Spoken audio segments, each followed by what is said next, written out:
Can I have that jacket? Oh, baby. Hell no. You don't almost got it autographed by Tim Raines, but it took too long. Rock. You do not have a better jacket than that, do you, Roy Wood Jr.? No one does. You don't have that. Expos jacket is old school and wonderful, and you must wear that with a great deal of pride. Here's the problem, though. When you wear this jacket, real Expo fans come up to you and try to have statistical conversations that I am not prepared to have. And all I can go is, yeah, man, 94 would have been the year, but that strike, man, damn. That's all you need, Roy. There's nothing worse than wearing a jacket of a team you don't know nothing about. I'm a Cubs fan. Hey, man, Larry Walker, him good. You just need a handful of Moises Alou stats or something, but you can't even fake it, huh? Bro, I can't do it. I saw Marquise Grissom at a golf thing in Birmingham a couple weeks ago, and even then, he was like, oh, that's a nice jacket. I was like, Cubs, yes, Cubs. I'm like, please, Father God, don't ask me about anything that happened in Montreal during your time there. Let's just talk about the Braves. Good catch with the Braves. Yeah, you caught that ball. Roy, listen, just say you hate David Sampson, okay? When someone brings up the Expos, he killed baseball in Montreal, just so you know. Just say you don't like David Sampson, okay? Yeah, that's fine. And so I can get punched in the face by Sampson when I'm down in Miami somewhere. He can't reach your face, I promise. You shouldn't be making short jokes at anyone's expense. You're not very much taller than David Sampson. But I'm taller. He's got shows coming up next month in Bloomington, Indiana, and St. Louis, and in Chicago. Get your tickets at RoyWoodJr.com. You were at the Netflix is a Joke Fest. May still be, for all I know. How much fun was all of that? It was a good time. I think they just wrapped up last weekend. To be able to thank you to everybody in LA that came out. But I think also the cool thing with the Netflix is a Joke Festival for comedians, it's kind of like a class reunion. So, you see the Chappelles and the Jon Stewarts and the Cat Williams and the Kevin Hart. We had a nice brunch at Ted Sarandos's home. I guess I don't know, some rich person's front yard. We were in there. And so we had a chance also to see Sinbad, who, has had some health issues over the last couple of years. And they did a wonderful benefit show for his health fund as well. So, all in all, it was a good time just for me to be able to meet some of the OGs in the game. I saw you in a photograph that had more great comedians than I've ever seen in one photograph together. Is that a common thing? Because it was just a lot of you in one place, and I don't know how many photographs like that have ever been taken. In the modern day, not many, if any. With that volume of comics, like that legendary Harlem photo with all of the Harlem musicians during the Harlem Renaissance era. Not ever. I mean, the only other festival we've had up until this was the Montreal Comedy Festival, the Just for Laughs Festival, which just bankrupted last year, ironically. So for Netflix to kind of slide in and have an opportunity to celebrate comedy at its biggest scale all the way down to the smaller clubs. I mean, you're talking about legends all the way down to open micers who all get an opportunity to be seen by industry. And then, of course, the Tom Brady roast. You're not going to have that unless you have every great comic in town on the set. It's really it's the We Are the World of comedy, where the We Are the World taping only happened because there was a bunch of, listen at me, I watched one documentary. You ever talk to somebody who watches one doc and they act like, I read a book about, no, you didn't. You watched the doc like everybody else, dummy. But it was because there was a music awards show in town and all the stars were already here. So F it, let's do a song. So I think that's kind of probably part of why the Tom Brady roast was so star-studded too. How stressful was it choosing where to stand in that photo? Because I was stressed out for a lot of people in that photo. I was just like, if I was there, it would be just so stressful. I'm not stressed at all. Anything with more than 5 people, I stand to the edge of all photos because the center is where the scandals be. If you ever watch, somebody in the center of that photo has done something that is not public yet. and I don't want to be the person next to that person. It's Bert Kreischer. It's shirtless Bert Kreischer. No doubt, it's Kreischer. He's right. He's right in the middle of the photo, smiling. Bro, I don't fool with the center of photographs ever. Put me on the edge. That way, I know I get cropped out in your documentary. I'm not gonna be in it. Cause whenever you're grinning next to the person, they just go, "Ain't that your boy? You with the butt." You just took one picture with Trump accidentally in 1984, and now 50 years later, that's your boy, ain't it? Do you support his policies? It's like, man, I should have stood on the edge. Why aren't the potentially scandalous people the ones on the outside? Like, my cousin's grandmother used to tell, like, her grandkids' boyfriends and girlfriends, like, go stand on the edge of the photo. That way, when you guys break up, we can just cut you out and still save the photo. So, like, why is the photographer not doing the same with potentially scandalous people and letting them know, like, hey, I feel like you may have some stuff come up in the future? Scandalous people want to be the center of attention. That's why they're always in the middle of the photo. You can't push them off. They have ego. They want you to know that they're out there and doing the damn thing. Look, man, it's too many scandals and too much dirt coming up about people left and right that I just don't want to be in nobody's photos no more, man. I'm done with it. How's that picture with Diddy working out for you now? Huh? Sure you're glad you took that one, right? It's a dangerous game. Maybe has a picture with Diddy? That's what I'm saying. You don't know. You don't know, bro. Right. I worked in hip hop radio for 15 years. Do you know how many pictures I've taken with rappers? I don't know what's gonna happen to me, Dan. So now, every photo, I'm on the edge. That was the perfect place. Put me next to Kim Jong, and I think I'm over there with all the Asian comics that came out that day. You mentioned I'm Trump. pretty sure it's Atsuko, it's Kim Jong. There's a couple, but Jimmy O Yang, he's over. Yeah, man, put me over there in the corner with the no scandal Asian comedians.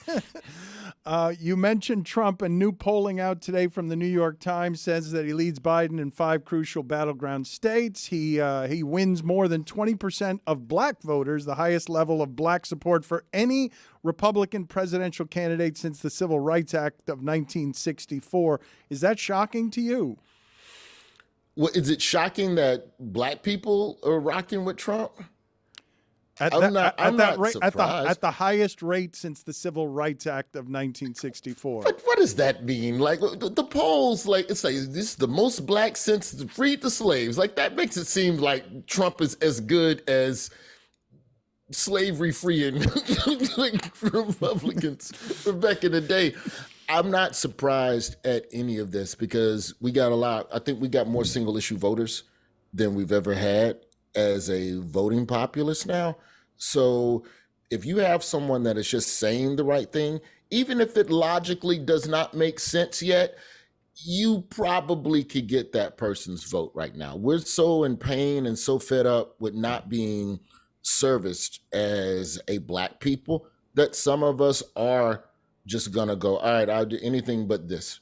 I'm not surprised by it. I think everybody should be doing their homework on the policies a little bit more. And I think if you do that, you probably would have these candidates more neck and neck than 20% up. Michael Cohen's on the stand. I don't agree with it. Michael Cohen's on the stand this week. Do voters care? Do you think they care? Or is this something that people don't care about because it's not on television and it's courtroom sketches? I don't think people care. We need cameras back in the courtroom, bro. That's the only way. The OJ trial was made because of the video. If there was a sketch of OJ putting the glove on, nobody would have cared. It's got to be the right circus. And it's crazy because this is the simplest of all the Trump cases to follow, and we don't care. It's the simplest. Did you pay her or not to shut up after y'all got butt naked? That's literally what it's not hiding holdings and manipulating people and the money and the stocks and where are you hiding the real estate? It's just, yeah, did you wear a condom or not? Like, it's hilarious, but I also, sidebar, how is courtroom drawer, how is that still a job? And I'm trying to be respectful when I ask this question. There's 2 jobs that I don't understand how they're still jobs. I'm happy people have a job, but I'm trying to understand in this day and age of cameras and also just AI, How is person drawing what happened still a job? Also, movie theater ticket ripper. Why do we still need this person? Who is this person in charge of ripping a sheet of paper in half? And where does the other half of that paper go? Excellent questions that I have not considered until The right movie now. should literally be a boarding pass scan like you get on a flight situation at this point. We don't need ticket theater 2 to the left. Huh? Why? If I can find my airline gate without assistance, I'm pretty sure I can find which one of these theaters got the Planet of the Apes movie. I'm digressing, but I don't. And these drawings aren't always good, and we have to act like it's good because it's the only drawing we have. Why not have competing drawers in the courtroom? Is there more than? I have to disagree. Yeah. The Tom Brady courtroom sketch is one of the greatest works of art, I think, of the 21st century. I don't know if you remember that one, but because it was terrible. He looked like a caveman. I remember that. It's only good when it's bad. Like that's it is. It's hard to explain, but if you don't allow cameras in the courtroom, what do you want them to do? You want to use artificial intelligence to just figure out how to do that? It is one of the most inexplicable, like technology-proof jobs. Like two people who work forever is courtroom drawer person and Vanna White.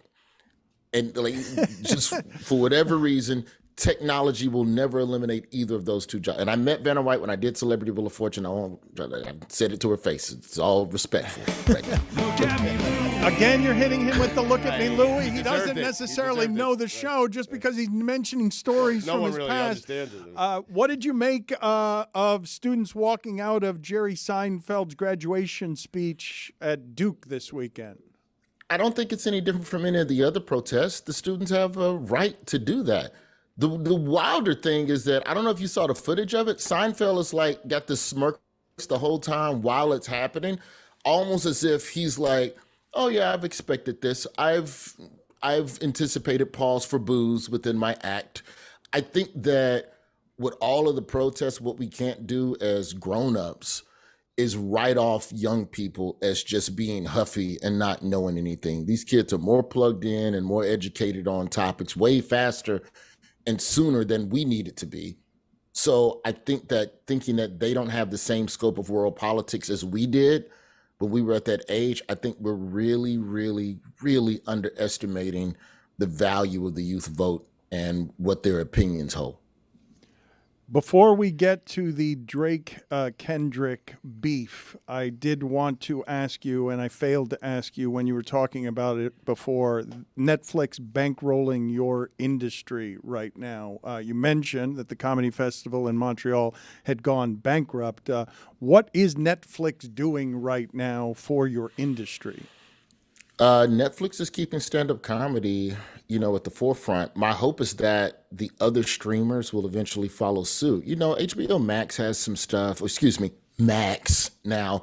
They still have, new stand-up specials and everything. But I think Netflix by volume is they're dominant. Netflix is today what Comedy Central was 20 years ago.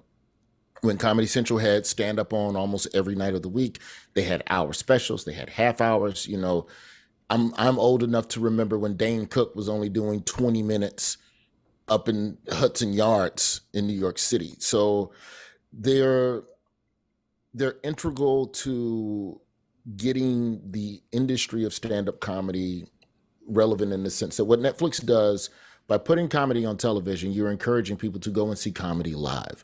Part of what the Netflix is a Joke Festival does, in my opinion, is that it shows a bunch of people all out seeing comedy live. So when these people, no matter who they are, no matter where they are and where they rank in the game, when they come to your town, you're more inclined to go see them live. The idea of still getting up off your ass and going into a building and buying 2 drinks still will make sense to the next generation of comedy fans. So, I think that part of it, we talk about bankrolling, but the idea of like stand up as a showcasey thing on TV, like Evening at the Improv or Comic View or Premium Blend, or those shows are gone, where it used to be a 30-minute show with 4 comics all doing a couple of minutes apiece. You might get some comedy on Fallon still. You might get some, every now and then on Colbert, But by and large, at volume, stand-up comedy is not on TV, on cable, the way it was 20 years ago. So if Netflix is going to flood the block with content, so be it. That's good for my industry, and it's good for the comedy clubs. If you want to get up off your ass and get 2 drinks and sit in a building in Bloomington, Indiana, or in St. Louis, or in Chicago, or 30 minutes outside of Chicago, you can get tickets at RoyWoodJr.com, and you should do so. He's got me scrolling through all my old photos, and I'm deleting a lot of them. Like, I'm deleting Sid Rosenberg photos. I mean, one of them's done something. I guarantee you. Oh, he's got a photo from the 80s with O.J. Simpson. He does. Stugotz does. Yeah. They're And you know deleting what? photos and if with you're him. The person, and if you go through your photos, and you're the person in the center of most of the photos, I am. It's you. The problem is you. You could have deleted the OJ one a while ago. I should have. You quit The Daily Show about 8 months ago. Jon Stewart is 3 months into his return. He seems to have done good by the ratings. Have you been watching? Do you watch? Yeah, I still watch the show. Funny fact about that Netflix photo, that was the first time I've seen Jon since everything, changed over or whatever at the show. And we had a good, quick little chit chat about everything. The ratings are up. The show is relevant. It's an election year. It's an essential program. I still watch it. There's not a lot of places other than Daily Show or John Oliver where I can get the news boiled down to some degree. I watch Bill Maher when I can. So I still want to be informed. I just didn't want to work in that environment for a little while because it's too pressure filled. But in terms of still figuring out what's going on, I'm not going to watch CBS Sunday mornings every week. That's too slow. Oh, Jane I need Pauley? a joke or two. Oh, come on. I love that stream with little birds. 90 seconds of a stream, a sound of a stream. What is one? It's a bird chirping. Yeah, I mean, just come on. here's 90 seconds of serenity with the world's oldest television program. I'm excited to see what Jon Stewart and him do on the road. Jon Stewart is at his best. He's like Conan, where you put him out of town, out of his element, and then I think that's where he really becomes on steroids. So when the Daily Show goes to the conventions this summer, I think that's when you're really going to see the show hit another level. I am told that you have a theory of diss tracks and how they relate to sports. I'm very excited about where this might be going because beefs are having a moment. If you throw the Brady roast in with everything that happened here with Drake and Kendrick, Drake's security guard got shot outside his mansion. Another rapper is claiming that Drake allegedly paid him $150,000 for information on Kendrick's fiancée. So it is now time. What do we have here in terms of imaging for Roy Wood's semi-sure bet of the week? Semi-sure guaranteed. Oh, that's nice music. I appreciate that. A lot of work by our production staff putting together only the finest for you. Quality. You guys need to hire Metro Boomin like Kendrick did. We do not have a Little lot out of our budget. a lot of money for licensing music, and so we just go to a generic bet. You deserve more as someone who has worked at the height of entertainment. This used to be an ad read bet at ESPN. Yes, Damn it. It's not. Roy, great. we don't have air conditioning. It's not great music. We don't have water today. That's what I use for Stugotz. Okay, so now it's my job, Dan, to be responsible in giving your listeners a guaranteed sure sports bet that they can take to the bank. And I do this using guaranteed data. I've done the analytics on this. Now, beef tracks have been the thing. Now, what was interesting, I'm going to ask you, Dan, what was interesting about the Kendrick v. Drake battle to you? Give me one thing that stood out above all. I mean, that Kendrick's hate for the essence of Drake seems to be substantive and real. That he rains down judgment from on high as if he's better than him at everything. Correct, but wrong. It's an interracial rap battle. Yeah. Oh, okay. Let's see what we're going to do here. All right, let's hear this. We have a lot of rap battles in hip hop, but what we don't have on a regular basis is interracial rap battles. So I went back and dug in the crates and I found out some years of more recent interracial battles in music between artists hating one another. 2013, you had Eminem versus Melly Mel. 2021, you had Tekashi 6ix9ine versus Meek Mill. That's the old Puerto Rican v. Black, if you're wondering what Tekashi is. 2018, you got Donald Trump versus Ice Cube. I guess that one didn't really play out on wax, but still a beef nonetheless. 2017, Taylor Swift v. Kanye. Taylor Swift, took a jab at Kanye in one of her records. In 2016, my personal favorite, Katy Perry and Nicki Minaj versus Taylor Swift and Remy Ma. Now, in those same years, we're talking 2016, your NBA champion was the Cleveland Cavaliers. 2017, your champion was the Golden State Warriors. 2018, Golden State Warriors. 2021, the Milwaukee Bucks. 2023, the Los Angeles Lakers. Was it the Lakers in 23? No. The IST, yeah. The in-season tournament? Yeah. IST. Okay, yeah. We take that. That plays. Okay, that works. You seem to have a factual thing there. Your brain got stuck on this is the almost for sure. We got it. Yes. Right. He needed the Lakers to win something. Yes. Okay. The semi-sure bet of the week, almost guaranteed. Now, Dan, about all those NBA champions, what letter is the same in all of those NBA champions? Golden State, Cavaliers, Lakers, Milwaukee Bucks. Is there an A in everything? No. The letter A. Okay. The letter A. What So now, in years that we've had interracial rap battles, you have seen an NBA team with the letter A take home a trophy. This year, in this year's NBA playoffs, the teams remaining with an A in their team name: Mavericks, Pacers, Cavaliers. One of those three will be your NBA Wait a champion. minute. They all have S's also. I mean. But none of them are going to be my NBA champion. Like you mentioned all the three teams that are not. Are you questioning Roy Wood? Well, I mean, it is semi-sure guaranteed bet of the week. Are we not in the midst of a current interracial rap battle? Yes, we or are. no? Yes, we are. And when there is an interracial rap battle, does a team with an A win the trophy? Yes or no? That is correct. Yes. Okay. Mavericks, Pacers, Cavaliers. Those are your picks. Guaranteed Mavericks out the West. Put that money down right now. Put your house up. Put my house up on the Mavs? They're up 2-1. You seen Denver? Yeah, and Minnesota has an Y'all A. sound scared. Scared money don't make money. He's right about that. But it's not an A in the first name like Minnesota or the team. It's Listen, don't dissect. Don't stop it. Stop it. Yeah. Okay, I'm sorry. I'm sorry. This is the almost for sure bet. Right. Okay, all right. I'm sorry. He doesn't listen well, Roy. All right, I will stop it. I will tell the audience. Dallas Mavs to the finals. Pacers, Cavaliers, Eastern Conference Finals. Put it down. The NBA's worst nightmare. Okay, yes, it really is. You are wishing ill upon the NBA. I will tell the people again, RoyWoodJr.com is where you go next month. Bloomington, Indiana, St. Louis, and Chicago. Thank you, Roy. Always appreciate the time, sir. I don't feel like y'all appreciate the knowledge that I bring to this program, but, Why? thank you anyway. No, it's good. It's good knowledge. We didn't respect it with good music. We got it. We have to. You have worked in the highest realms of entertainment comedy on television. Turning it louder doesn't make it better. It doesn't make it better. Making it does. It makes it sound official. It is. You know what? It's right. It does make it sound better. All right, boys. See ya. It is time for Stugotz to share his game notes.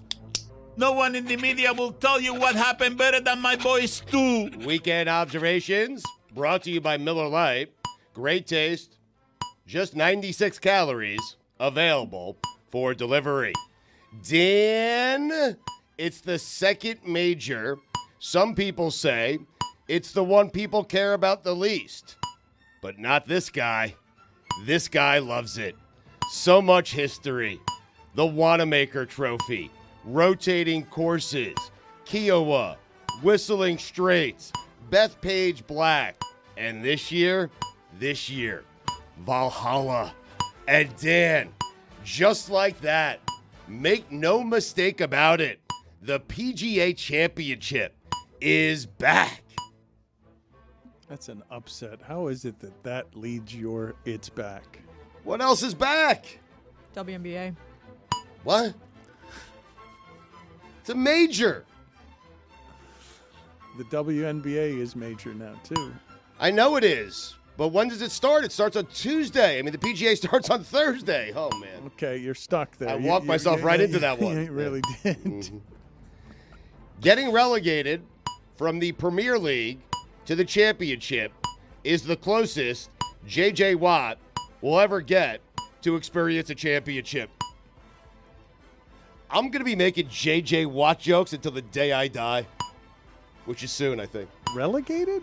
Did you say relegated? Yeah, it's a soccer team.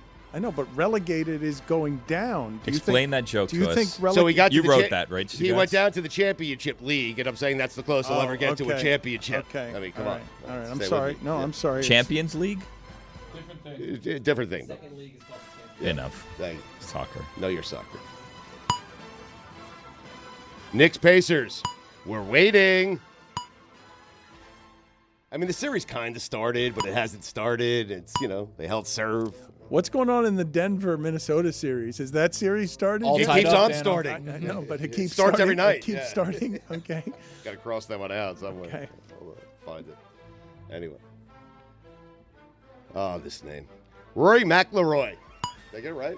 You did not. You never do. Never You've got ever. such a strange dyslexia with just Macklemore? that. The L. No, McElroy. He's always taking. Is that the it, L. McElroy? Yeah, it's McElroy. Anyway, he won his 4th Wells Fargo championship over the weekend. Rory, you can win 20 of those, and it will never equate to 1 Augusta.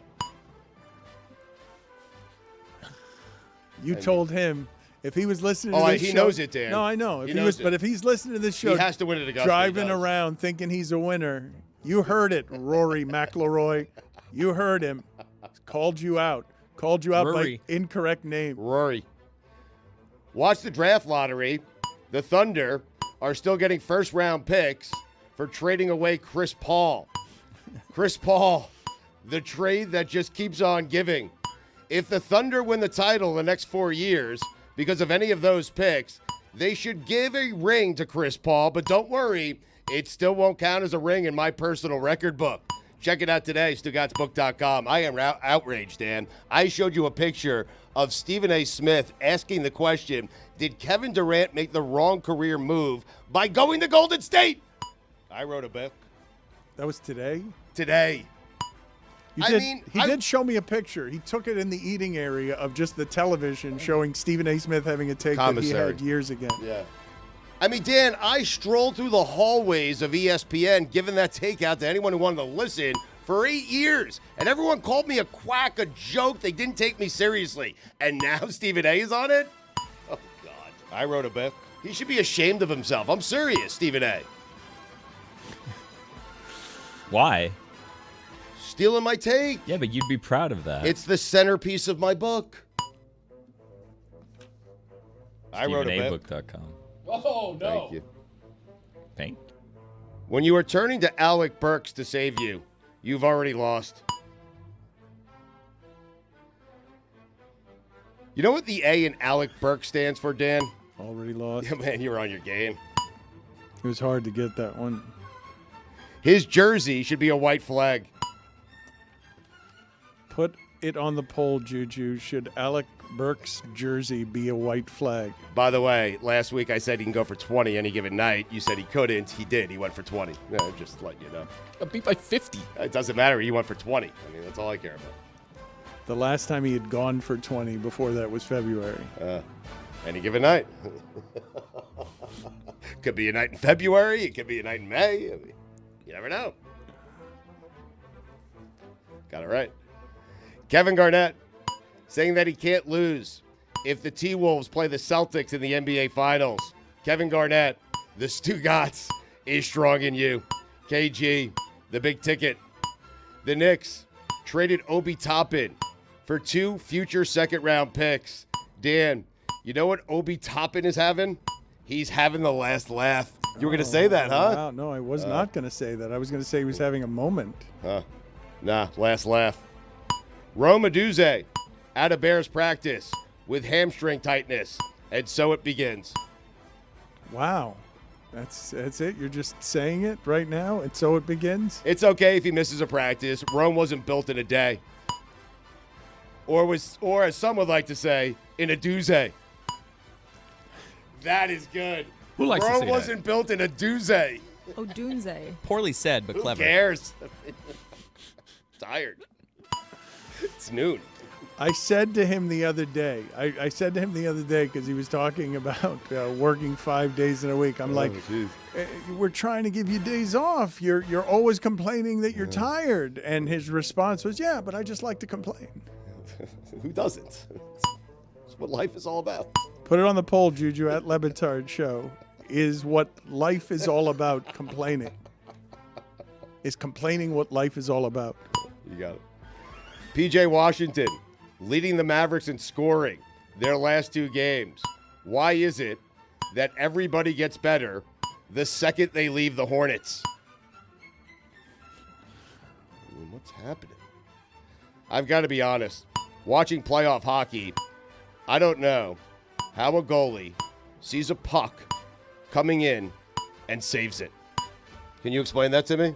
Am I alone on this? I think goalie is the hardest position in sports. I do. I think hockey goalie is. It's pretty And hard. I think they get lucky a lot. They shouldn't be able to stand right in front of them. Listen, I don't think they see a thing. They just get their body in front of it somehow. You just see the goalie's head poking around. You cover as much of the goal as you can, and you make a save. It's called positioning. Thank you, Roy. It is, but I do feel that Chris, with the pantomime there, did show you something that is an anxious way to spend a couple of hours, which is just like John Taffer in Bar Rescue looking around a plant to yell at somebody at all times, moving your head around because you can't see. And those things are coming in at 100 miles an hour. You can't see it, then it hits your shin. They used to not wear masks. Yeah. Think about that. That part's nuts. Crazy. What year was that they implemented? That's when hockey was hockey, Dano, and I used to pay attention to it. Now, come on. What are we doing? That is nuts. the Come on, 30s. man. That is crazy. Roy, Yes. when did goalies start wearing helmets? When did that happen? I can't speak. What happened? Around the 60s, I believe, right? Yeah. The first goalie to wear a mask was in 1959. So Tony was like, what, 6, 7? You remember that far back? 13. Greg was 5. Rome and a Duzet. You get it? Carolina Hurricanes, congratulations on staving off elimination. Sean Payton saying that Bo Nix has been exactly what we saw in scouting him. It'd be odd if he was different. I mean, what's he supposed to say? Reports at a Broncos rookie minicamp on Nix. Unbelievably accurate, fully in command of the offense, decisive. Next thing you're going to tell me is this guy turned the water into wine. Jesus Christ. Really? Amen. Dan, just circling back, any guesses on who coaches the Thunder?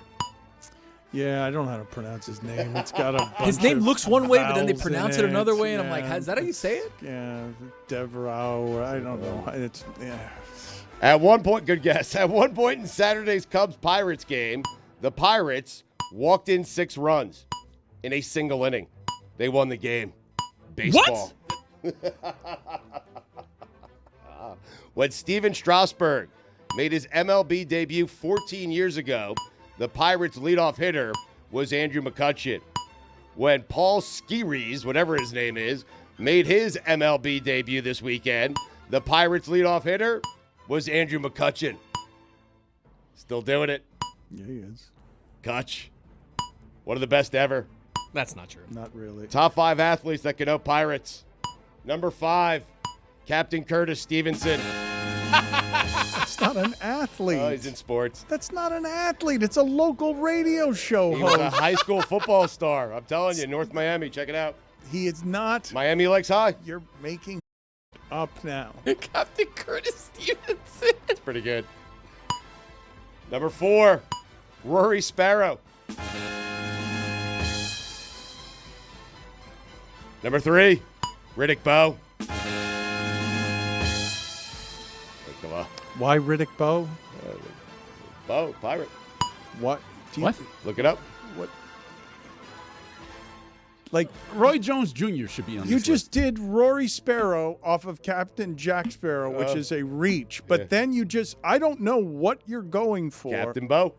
I don't know what you're going for on Riddick Bowe. Number 2. Explain them. No. Explain to me what you mean.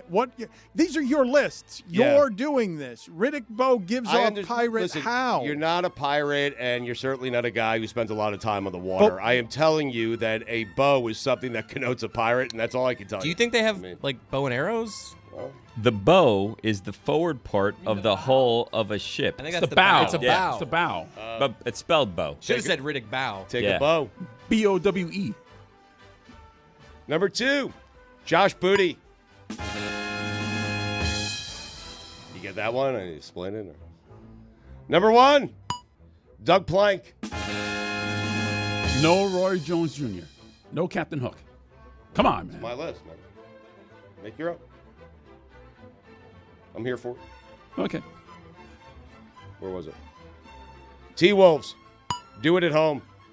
My wife asked me over the weekend if the Thunder coach was also the team trainer. He looks like a trainer. It's got a trainer face. Hey, Bronny, enjoy Atlanta, the ATL. You have to take him, right? What? You get Bronny. They have the number 1 pick. Yeah. Number 1. You're going to get a player better than his dad in the draft? Seriously? I was thinking about this. This has Shabazz Napier 2.0 written all over it, right? Where a team drafts Bronny because they think this is the key to keeping LeBron on this team, and then LeBron leaves, and then you're stuck with Shabazz Napier. That's a thing that happened to the Miami Heat. In this week's edition of Who Could Have Saw That Coming, the Lakers are intrigued by J.J. Redick as head coach. I mean, make up your mind, J.J. They're also open to drafting Browning. Who saw that one coming? Dan, you know what the J in J.J. Redick stands for? Jeff Saturday. If JJ coaches LeBron, do they still do their podcast together? You know what? Decide if you want to be a podcaster, a media member, or a coach. Just figure it out already, J.J. That's all. That's all I'm saying. He doesn't have to. Well, it does for me. Is he bothering you You're by both. just It's becoming too being? Weren't popular. you a coach and Yes. a podcaster for a while? I was. I didn't get paid for it, though. Coaching. Love the game. Yep. And the kids. It's for the kids. Where was I? Coach Calipari saying he only wants 8 or 9 scholarship players this year at Arkansas instead of 13. Can't wait until they get eliminated in the first or second round of the tournament. And the first thing out of Calipari's mouth is, I wish I had more scholarship players. This guy, man. Sick of him. Arkansas, you'll be sick of him soon, I promise. We'll see. NFL, make me wait 1 more week for the schedules. And you know what I'll do? I'll wait 1 more week for the schedules. Not much of a threat by you. I need schedules, man. Huh. Did I read incorrectly that it's Mahomes and Lamar Jackson week 1? Are they just got it. releasing a First little game of the year. But they're Yeah. they're releasing It's a little nugget. just a little bit, a little thing. Yeah. I love a pivotal game 5. Andrew Nemhart, is that his name? Yes. Has as many moments as Reggie Miller. A group of people I don't like? Joggers.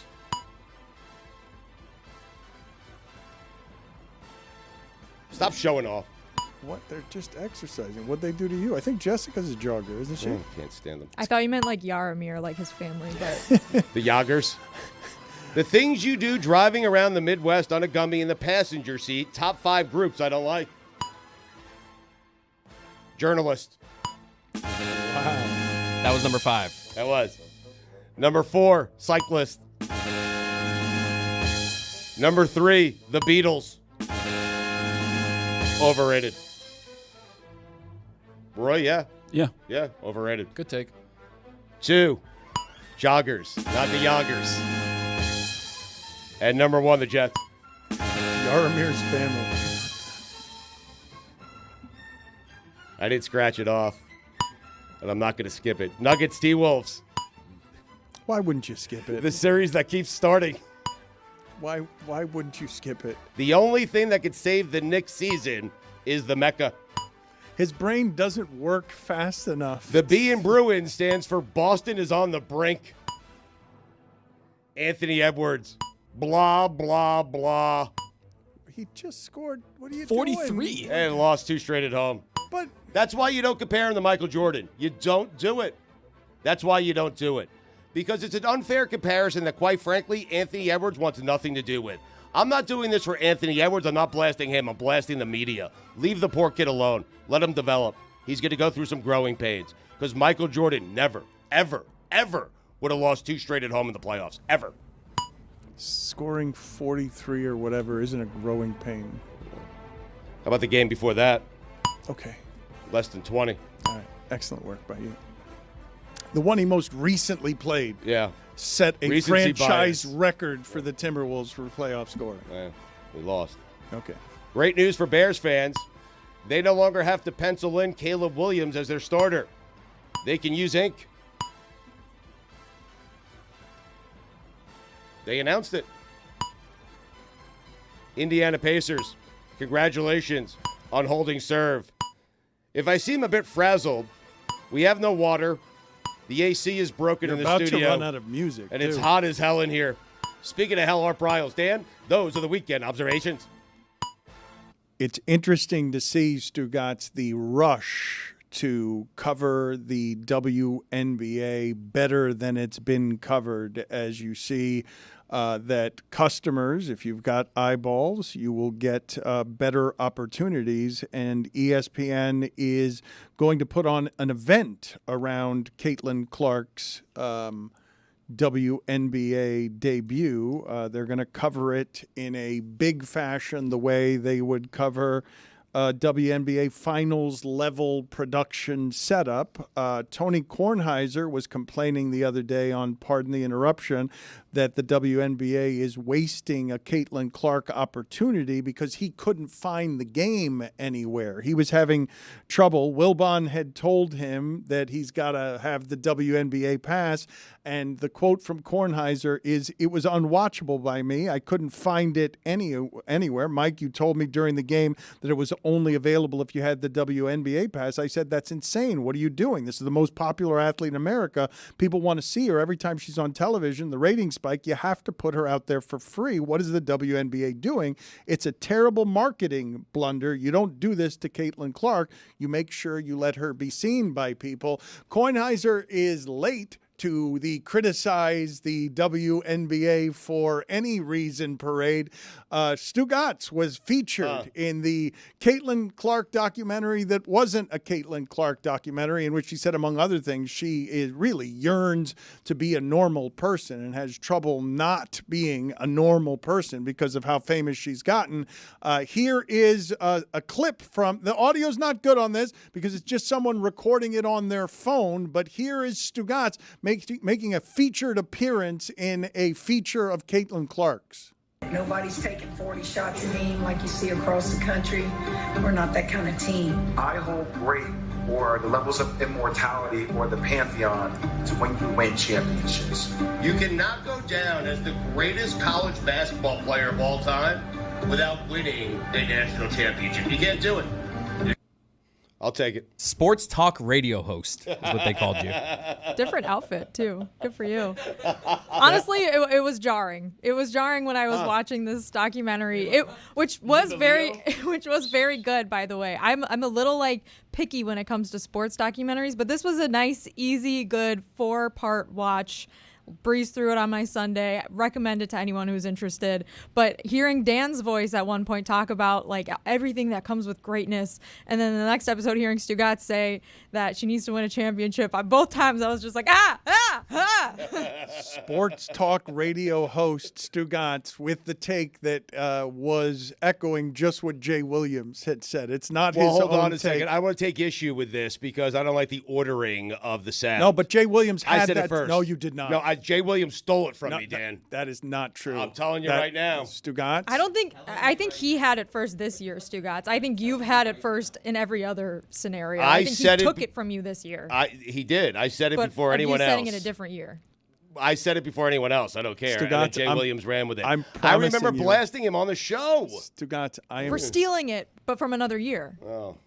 you didn't have that take about Caitlin Clark. It's just your general take that you apply. It's a one-size-fits-all take. Could have been any documentary. You guys are acting like I made it 4 years ago. I didn't know who Caitlin Clark was. I know. Until last year. I'm promising you that you said it after Jay Williams said it, because when Jay Williams said it, I'm like, why do you have to say that? It's so unnecessary to say that.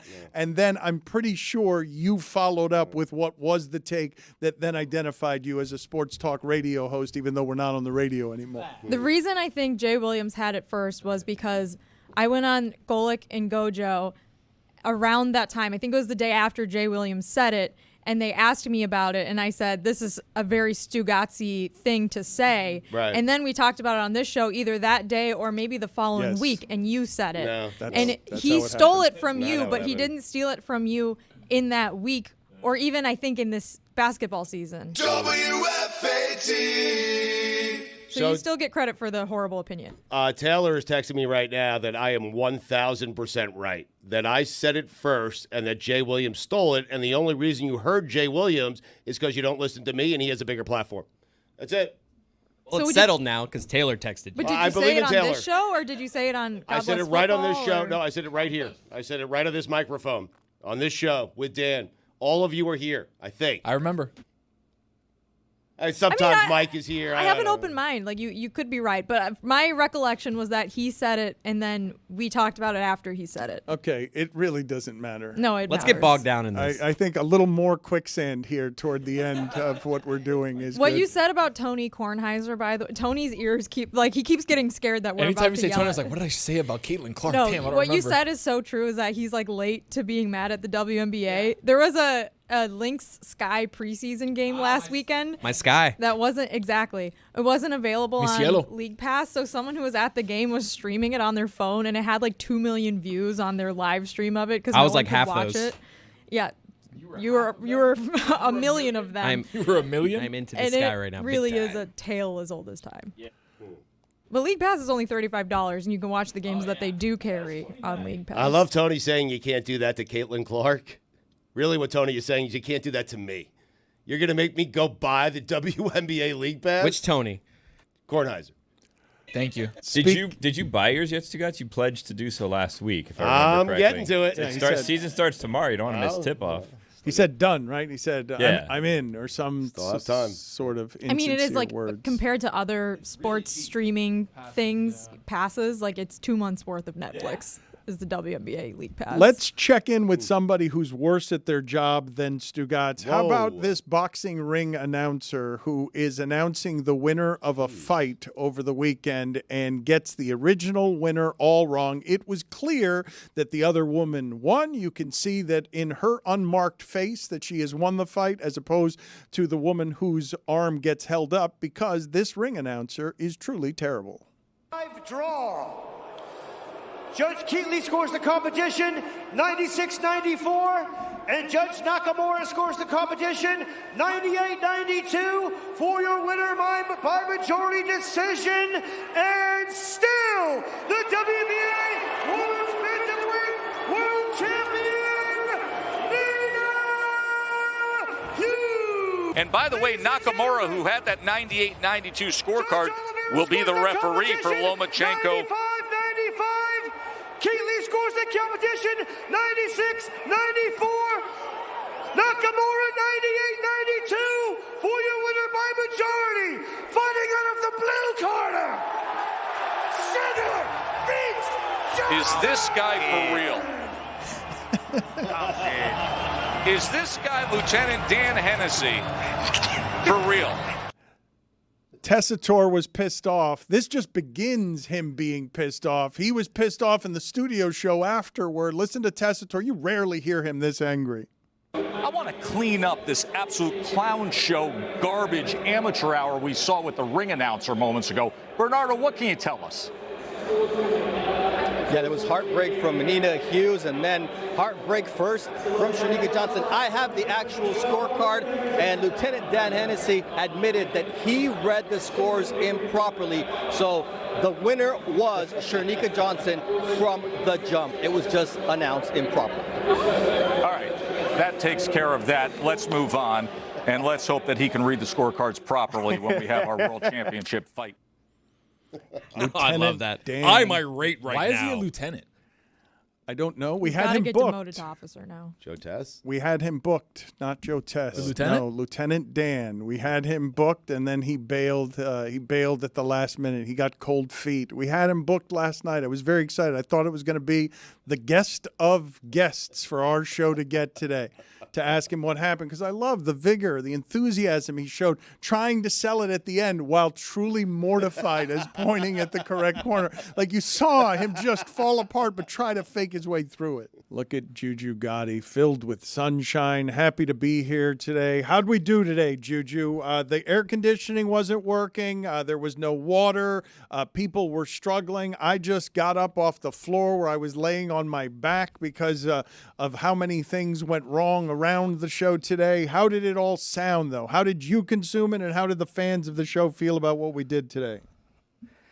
It sounded cool. It was not terrible. It was not a trash show at all. We had some technical difficulties that were interesting to go through as a fan of the show. A lot of the fans of the show were linked up and united in experiencing that technical difficulty together, and they were all supportive, and luckily nothing happened.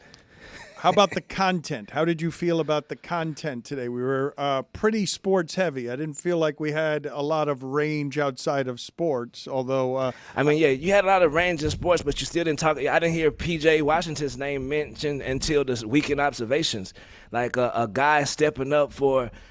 he's not even the third option, I don't feel like. Stepping up and helping that team get a playoff win, like...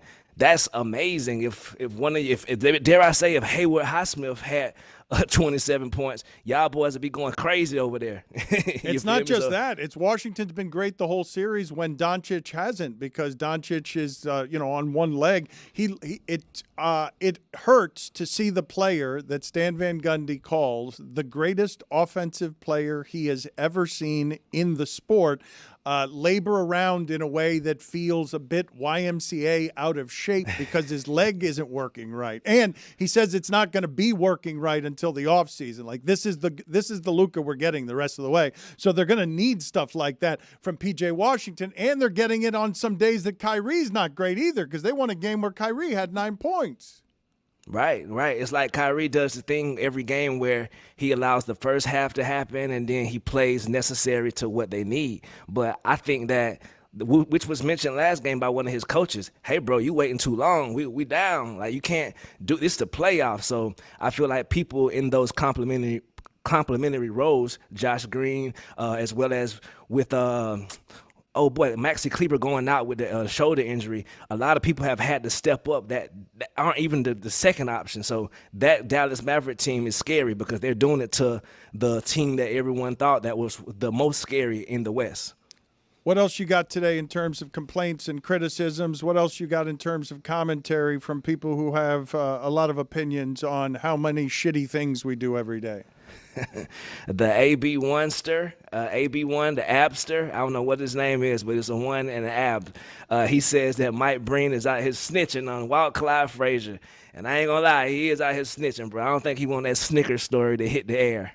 That was a long time ago, but yes, there are rappers. It's good.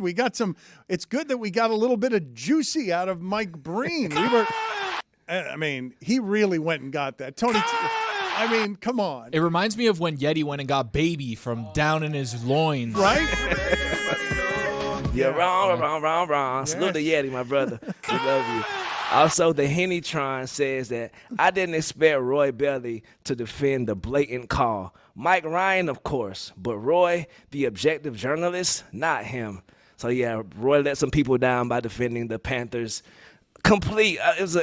I saw it from Atlanta. That was a no call. So they're kind of rough on my boy in the chat today. It seems like it was goaltender interference. Why do I know this? Because the goaltender was interfered with.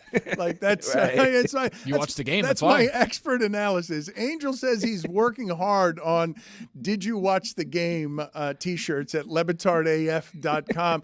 It is such an insulting thing to say to very somebody. Cutting. Because it's not just that it's very cutting. And Roy was mean to me today. Roy at one point got aggressive and said he had a much better question than the one that I had to ask. But inside of this right here, where Roy is aggressively telling you that is not a call that gets made in the postseason, sounds like a total homer when he says that. But I don't know. I don't watch hockey the way that he does. And so I believe him when he says that. But are the people that are commenting to you, JuJu, do you think that they're watching as much hockey as he does? Because that insult, did you watch the game, is such a good insult, because if you didn't watch the game, you're trapped. But if you did, what you said was so ignorant that somebody who watched the game is telling you that your eyes don't work correctly. It got you too, though, because your response to him was, yes, I did. Yeah, but I did watch the game. But my response was factual, and I was defensive about it. There's no, you're right. But he tried to trap me, and then he didn't. But then I was checkmated because I did watch the game, but his opinion was different than mine. And then I had no moves after that because it was deeply condescending. The most revealing thing about these NHL playoffs, bro, like, no offense, Roy, but I just learned that you are the biggest liar in Florida, bro. Like, every day he pull a new lie out his ass. Like, what? You didn't see that, Roy? You didn't care? You knew? Oh, so you knew that was going to win. Objective journalist. Right? I love you, Roy. Salute. Roy cannot be the biggest liar in a circumference that shares square footage with Stugotz, but he has some lies in his arsenal. And I wrote a book. Right, which is a good transition, brother. He was hilariously arguing who had the shitty take. Like, and it was my take. It wasn't Jay Williams' take. I had that shitty take about Caitlin Clark can't be great without winning. Why would you want to claim that? He was so proud to be featured in a sports documentary with his shitty take. I gave the shitty take first. Jay Williams stole that shitty take from me. Nuh-uh, Jessica, it was me. I don't care. You was on Golick. Like, come on, brother. And salute to Kornheiser as well. Welcome to the party. Like, yes, the WNBA has a lot of issues that they need to clean up. Like last year, the games would be scheduled to be on the Ion channel, and then you would go to watch the game, a Fever game. The Fever played the Dream last year, and you go there, and it was Hawaii 5-0 was being played. So they have a lot of stuff to clean up around the WNBA, especially with their games. Salute to my brother Tony. You got to know. Book that boy. But yeah, man, I think that once people like him, talking heads like him, get involved in the complaining, because I can complain all I want to and tag the WNBA and stuff. They can shoot me away. But it is good to have big brothers like him on our side now to get some of these complaints to the actual league. You mentioned Fever and Dream. Do you understand that Tony Kornheiser complaining about the WNBA not being able to find it on PTI feels like a fever dream to me? That Kornheiser has gotten in the game but is so late to the party that he doesn't have the technology to find it and has to call his kids and his grandkids because he wants to get in on the action. It is great to see your coverage, incidentally, and I'll tell the people this, they probably know it about you, but your coverage of the WNBA for years has been great, but also your attitude about it is great, where you don't spend a lot of time sermonizing at people who arrive with bad opinions or lazy opinions. You're just happy that finally there is some support for what is, quarter century of work that hasn't had this support, that's overcome the lack of support. So you'll take even the complaining because at least it's not indifference. At least ignorance in this case is better than indifference if you're at least trying. Right, absolutely. I'm not one to start a trend or like say, oh man, why is everyone wearing their hair up in fur headbands now? This is unfair. Nah, bro, like, thank you for being a part. Now, let's march to the White House and get some change. No January 6th. Are we? But let's actually do some work. And like, bro, like, it's so beautiful to see these women that put in the same amount of work as your favorite KD, as Devin Booker, all the people who are sitting at home right now, just like me, that they're doing less work than these women. Like, these women work hard. And it's good to see them finally getting the credit that they deserve, you feel me, which is the love. And I definitely appreciate it. One more note. It's Mark Dagnall. You didn't get the pronunciation on that. Mark Dagnall. That's the Oklahoma City Thunder's coach. Okay, yes, thank you.